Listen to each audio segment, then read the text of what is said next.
네, 안녕하세요. 관계자에 따르면 콘텐츠 읽어준 남자, 대중문화평론가 박현민입니다. 자, 오늘은 유토피아라는 작품에 대한 얘기를 해보려고 하는데요. 좀비물은 항상 언제나 이렇게 많이 나올 수가 없는 구조다 보니까, 왜냐면 만드는데 돈이 너무 많이 들다 보니 OTT로 또 좀비물이 나온다니까 기대가 됐죠. 왜냐면 그 전에 이제 뭐 넷플릭스의 킹덤이라든지 지금 우리 학교는 이런 작품들이 흥미롭게 잘 펼쳐졌거든요. 이번에도 뭐 박정민이 또 나온다고 하니까 잘 되겠거니 하면서 이제 기대를 하고 이제 첫 주에 1, 2회가 공개됐고 이후에 한 주에 한 회씩 공개가 되고 있는 작품입니다. 좀비 아포칼립스는 이제 너무 우리에게 익숙한 소재죠. 그렇다면 이 유토피아가 기존의 좀비물과 뭐가 다를까라고 했을 때 제작진이 이런 얘기를 했습니다. 우리는 좀콤이다. 좀비 플러스 코미디가 뭐 혼합된 어떤 소재이며 또 이런 말 했는데 새로운 장르를 좀콤으로 개척한다. 사실 그 정도까지의 작품은 아니고 그래도 이걸 보다 보면 흥미롭게 읽힐 수 있는 장면들이 굉장히 많았는데 일단 이것 역시도 원작이 있는 작품입니다. 인플루엔자라는 한상훈 작가의 소설 2012년에 나왔던 소설인데 이거를 원작으로 한 작품입니다. 자, 누가 만들었냐? 윤성현 감독이 만들었는데요. 윤성현 감독이 누구냐? 2011년도에 나왔던 독립영화죠. 파수꾼. 이 파수꾼으로 정말 그때 이제 청룡 영화상을 비롯해서 신인 감독상을 굉장히 많이 휩쓸었고 해외에서도 이제 각광을 받았는데 이 파수꾼이라는 영화를 통해 탄생한 배우가 바로 이재훈 배우와 박정민 배우예요. 원톱 주연이 된 이 이재훈 배우와 박정민을 만든 사람이 윤성현 감독이다 해도 과언이 아닐 정도인데 이 윤성현 감독이 파수꾼 이후에 선보였던 작품이 거의 9년 만에 나왔는데요. 2020년에 사냥의 시간이라는 작품이 나와요. 근데 이 작품 역시도 을이죠. 이재훈 배우와 박정민 배우가 출연하며 그때 핫했던 어떤 최우식 배우 그리고 박혜수 배우, 안재홍 배우까지 연기 잘하고 뭐 쟁쟁한 배우들이 다 출연했는데 결론부터 얘기하면 이게 잘 안 됐습니다. 사냥의 시간이라는 것은 아포칼립스인데 이게 주변에서 보다 보면은 이제 독립영화로 시작한 감독들이 첫 상업영화를 할 때 뭐 또 첫 상업영화가 아니라고 해도 감독들은 모두가 한 번씩 꿈꾸는 게 이 아포칼립스란 말이죠. 멸망한 세계 이후, 포스트 아포칼립스 뭐 이런 것들에 대해서 니즈들이 굉장히 많은데 결국에 이게 자본이 투입돼야 가능한 거다 보니까 그렇게 해서 탄생한 사냥의 시간이 정말 쟁쟁한 배우들이 왔지만 그렇게 썩 잘 되지 않았다. 그리고 그 다음에 나온 게 유토피아라는 첫 시리즈인데 유토피아에도 역시 박정민 배우가 나옵니다. 그러니까 이 윤성현 감독님과 박정민 배우가 벌써 세 번째 작품을 하는 거란 말이죠. 그것 자체만으로도 어쨌건 믿고 가고 의리고 신뢰다 뭐 이런 생각을 할 수도 있죠. 그러면 이제 이 세 번째로 호흡을 맞추고 있는 박정민 배우와 윤성현 감독이 얼마나 어떤 작품을 만들어냈는지라고 고민해보면 유사 작품들을 좀 빗대어서 뭐가 다른지를 얘기하면 더 좋을 것 같다는 생각을 했습니다. 좀비물은 사실은 굉장히 유리한 게 글로벌적인 소재예요. 모두가 이제 좀비라는 얘기를 했을 때 설명이 더 이상 필요하지 않거든요. 게다가 K-좀비라고 얘기를 하죠. 부산행을 시작으로 킹덤, 지금 우리 학교는 이렇게 연달아 한국형 좀비들이 되게 전 세계적으로 흥행을 했고 그리고 각광받고 있단 말이에요. 그 뛰어다니는 좀비들에 대한 어떤 이야기들 그런 점에서 유토피아도 이 장르들을 일단 따라가고 있다라고 생각을 할 수 있고 그 중에서도 부산행 같은 경우에는 이제 달리는 기차 안에서 한정된 공간이잖아요. 지금 우리 학교는도 학교 안에서 이제 펼쳐지는 이야기예요. 그렇다면 이 유토피아 역시도 A타워라는 그 빌딩 안에서의 뭐 시가지도 나오긴 합니다만 일단 주요한 이야기는 이 빌딩 안에서 펼쳐진단 말이죠. 그러니까 이 앞에 이야기들과 유사성이 어느 정도 있다라고 생각을 해볼 수 있을 것 같아요.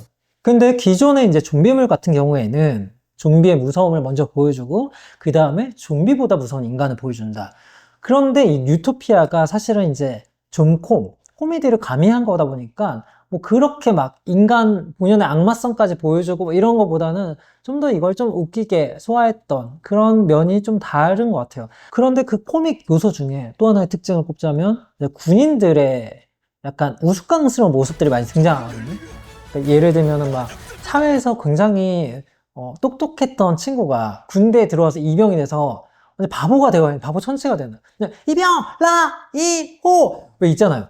그러니까 그 사람이 이제 자기 와이프랑 통화할 때는 굉장히 총명해요. 똑똑하게 말을 하고. 근데 이병이 되는 순간 뭔가 고장난 인간처럼 되거든요. 이거는 아마 모든 군대를 다녀온 모든 남자들이 이제 공감하는 어떤 지점이 있거든요. 군대 요소를 중요한 맥락으로 끌어내서 코믹 포인트를 짚어냈거든요. 근데 이제 군대에서 우리가 이제 제일 유명한 작품을 꼽자면 또 DP를 빼놓을 수가 없잖아요. 그 넷플릭스 시리즈 중에 DP라는 게 있었는데 이 DP가 이 군대에 대한 부조리를 굉장히 고발한 작품이었 또 인기를 얻었죠. 근데 DP와 유토피아를 봤을 때 확실하게 다른 거는 DP는 뭔가 그런 부조리를 고발했다면 유토피아는 이걸 가지고 블랙 코미디를 만든 거죠. 군대라는 이 잘못된 조직, 그 안에서 이제 벌어지는 어떤 부당한 일들을 그냥 그 자체로 뭐 다큐멘터리처럼 만든 게 아니고 굉장히 웃기게 만들었어요. 결정권자, 상명하복으로 구조된 이 구조에서 결정권자가 굉장히 무능력해. 조직이니까 어쩔 수 없이 이거를 상명하복을 해야 돼. 뭐 이런 상황이 결국에는 군대의 그런 점들을 꼬집은 면이 아닌가 싶어요. 그래서 DP랑은 또 차이가 생기는 거죠. 자, 그리고 이제 윤석열 감독이 개척했다는 그 존 콧물. 존 콧물 하면은 사람들이 다 이런 생각을 했을 거예요. 이게 무슨 어떤 개척한 거냐. 사실 존 콧물로 가장 유명한 작품을 꼽자면 에드거 라이트의 2004년 작품 새벽의 황당한 저주. 저 이거 진짜 좋아하는 작품인데 이거 자체가 굉장히 좀비의 기존 어떤 클리셰들을 전부 비틀어서 막 이걸 패러디해서 웃기게 만든 작품인데 정말 너무 잘 만들었거든요. 그러니까 새벽의 황당한 저주 같은 작품이 사실 이제 존컴의 시작점이 아니었나라는 생각을 해보고 이 새벽의 황당한 저주 역시 시체들의 새벽이라는 굉장히 고전적인 작품을 제목부터 이제 패러디를 했고 그 안에 뭐 등장하는 OST나 뭐 이런 것들도 굉장히 잘 활용해서 웃음을 줬거든요. 근데 그거 역시도 이제 저희 같은 세대들의 어떤 작품이라면 요즘 세대들이 볼만한 작품으로는 사실 2017년도에 만들어졌고 한국에서는 2021년쯤에 개봉한 작품인데 메이햄이라는 작품이 있어요. 지금 아마 넷플릭스로도 이제 상영이 된 걸로 알고 있는데 스티븐 연이라고 우리가 모두가 알만한 그 전에 이제 워킹 데드라는 이름으로 할리우드에서 먼저 활동을 했는데 지금은 사실 이제 뭐 미나리라든지 아니면 이제 성난 사람들이라든지 아니면 봉준호 감독님의 옥자부터 이번에 이제 개봉한 미키 17까지 스티븐 연이 출연하죠. 그래서 스티븐 연에 대한 존재감이 있잖아요. 이 스티븐 연이 주연으로 나오는 좀비 코미디물, 좀비라는 단어는 좀 안 써요. 바이러스라는 단어를 쓰더라고요. 이것도 마찬가지로 한 건물 안에서 이제 그 바이러스가 발생을 해요. 근데 그날 해고당한 이 주인공, 스티븐 연이 이제 부당하게 자기를 해고한 상급자들을 제거하면서 나가는 어떤 모습인데 이거는 이제 밑에 맨 꼭대기층에 이제 대표이사가 있어요. 이사진이 있는 칸을 올라가려면 카드키를 얻어야 되는데 그 카드키를 하나하나 얻어가는 과정이 이제 위로 올라가는 과정이거든요. 그래서 이거를 봤을 때 스티븐 연이 위로 이렇게 올라가는 모습이 마치 이제 어떤 신분 상승의 욕구, 인간의 어떤 계급 끝자락으로 올라가는 그런 모습이 마치 게임처럼 펼쳐져서 굉장히 재밌고 또 굉장히 이게 잔인해요. 피가 많이 튀고 막 절단이 많고 이러다 보니까 킬빌 같은 장면을 생각하시면 될 것 같고요. 이거 역시도 이제 유토피아랑 맞닿아 있는 장면이죠.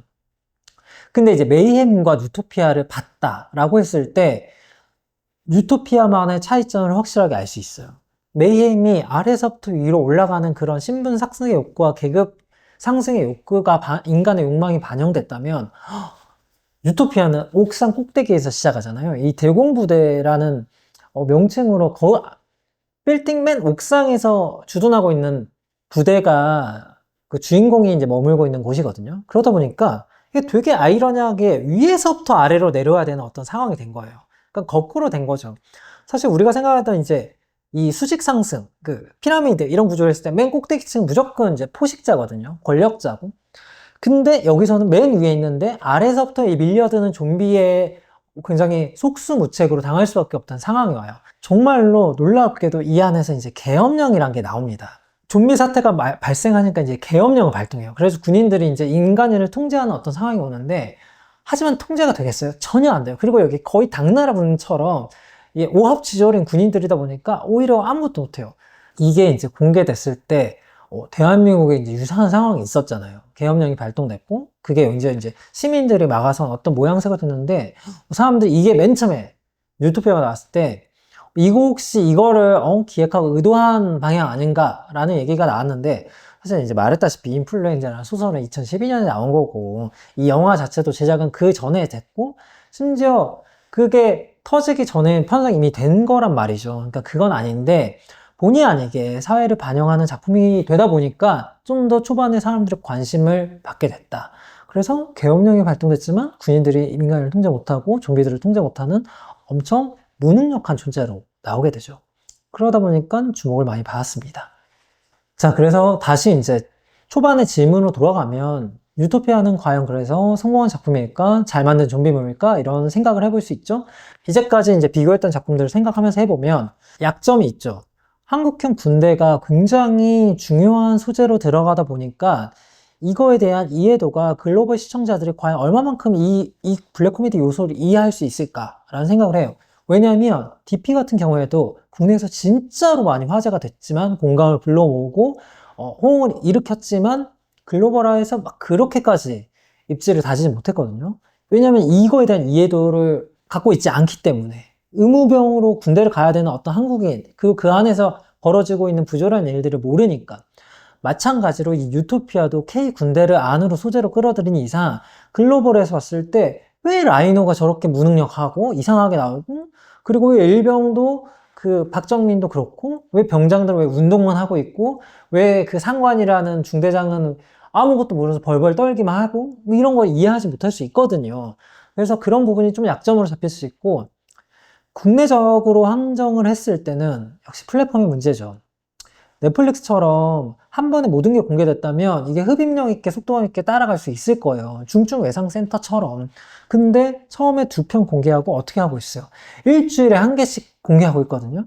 근데 이걸 기다리면서 사실 이게 어마어마하게 임팩트가 있지 않으면 이걸 기다렸다 볼 정도까지는 아닐 수 있단 말이죠. 그러면서 그 과정에서 다른 신작들이 또 계속 나오고 있고 그러다가 잊혀질 수도 있어요. 또 누군가는 이게 다 공개된 다음에 보겠다 하면서 기다리는 사람들도 있거든요. 이게 뭐 3월 한 20날 이후에 이제 끝났는데 그때까지 쉬다가 더 많은 재밌는 작품들이 나오면 그냥 아예 안 볼 수도 있는 거예요. 그러니까 이게 어쩔 수 없겠죠. 왜 그렇게 공개를 하느냐라고 생각했을 때는 넷플릭스처럼 많은 작품들이 나오지 못하는 구조다 보니 한 개가 나왔을 때 이거를 천천히 보내서 구독자들을 붙들어 놓겠다. 이거는 뭐 비단 쿠팡 플레이뿐만 아니라 뭐 디즈니 플러스도 많이 하는 방식이고 티빙이나 웨이브도 기존에 너무 많이 해서 욕을 먹었던 부분이죠. 근데 어쩔 수가 없어요.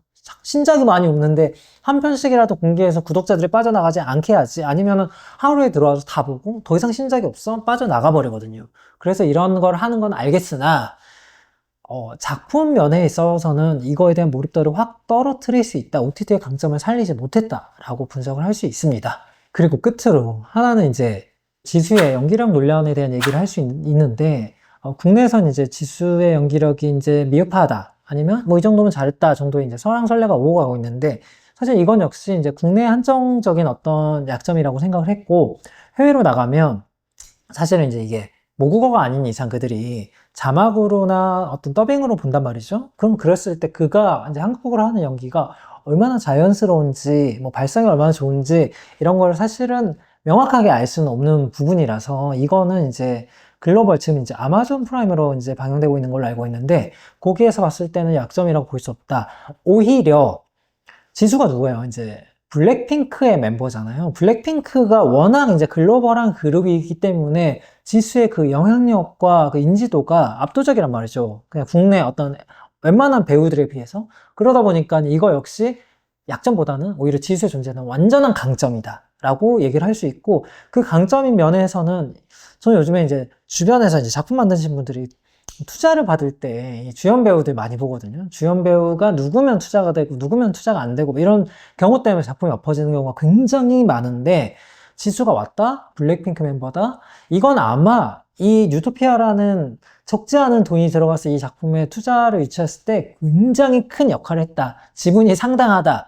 이렇게 긍정적인 요소로 작용할 수 있을 것 같습니다. 저는 일단 모든 작품들을 봤을 때 유토피아의 차이점이 이런 거라고 생각을 해요. K 좀비를 다뤘지만 뭐 조금 이제 군대를 대입시켰고 군대를 했지만 DP와 달리 부조리를 고발하는 게 아니고 코미디를 가미한 좀코미다? 새벽의 황당한 저주와 mayhem유가 있지만 뭐 이거는 또 다른 아까 어떤 한국식의 어떤 군대식 유머들이 좀 섞여 있기 때문에 좀 다를 수 있다. 메이햄은 아래서부터 위로 올라가며 약간의 신분 상승의 욕구에 인간의 욕망이 내재되어 있다면 이거는 위에서부터 아래로 내려오는 구조다 보니까 이거 역시도 피라미드를 결국에는 비튼 내용이라고 생각을 하거든요. 계엄령이 발동됐지만 되지 않는. 그래서 결국에는 밑에 진정한 힘이 있다라는 걸 보여주는 그런 게 아닌가 이렇게 결론을 내려봤습니다. 저는 이렇게 유토피아를 보고 있는데 아직 이제 사실 5, 6, 7, 8화까지가 나와봐야 정확한 평가를 할 수 있겠으나 지금까지 저는 볼만하다. 그리고 감독님이 너무 이제 이런 얘기를 해줬는데 유토피아가 카메라 연출 그 촬영 기법이 굉장히 세련됐고 신선하다. 보는데 되게 그런 보는 맛이 있었다. 라고 이런 식으로 이제 생각할 수 있다고 저는 생각을 합니다. 작품은 그 사람을 보는 눈이 제각각이기 때문에 사람들마다 다를 것 같고, 여러분들은 또 이 유토피아를 어떻게 보셨는지 궁금하거든요. 어떻게 보셨나요? 그런 것들을 이제 댓글로 남겨주시면 저희가 보고, 이렇게 보셨구나. 라고 이제 저희가 이해하고, 뭐, 답글도 달아드릴 수 있으나 달아드리도록 하겠습니다. 저희는 또 다음 시간에 또 다른 이제 K 콘텐츠를 가지고 이 자리에 와서 또 한번 이야기를 나눠보도록 하겠습니다. 그러면 다음에 또 뵙겠습니다.